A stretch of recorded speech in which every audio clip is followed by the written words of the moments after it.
Welcome back to GearUpWindows YouTube channel. In this video, we will guide you on how to create a desktop shortcut for Google Calendar in Windows 11 PC using Brave browser. For this, first open Brave browser and then visit Google Calendar website and sign into your account.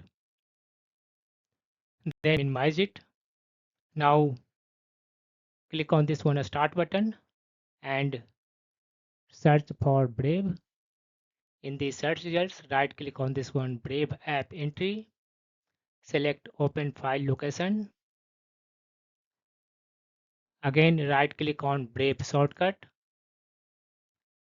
select file, open file location.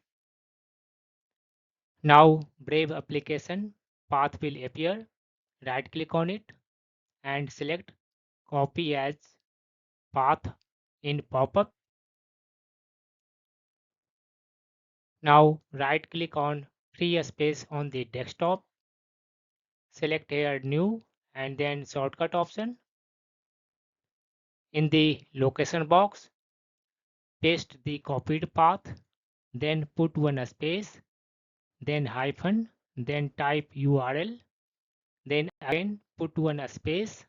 Now copy the Google Calendar URL from this one Brave browser and then at the end of this one path, paste it, then click on this one next button, name it Google Calendar,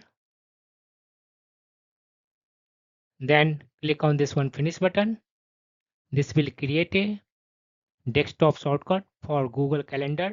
Whenever you will double click on this one shortcut, it will load in Brave browser on your Windows 11 PC.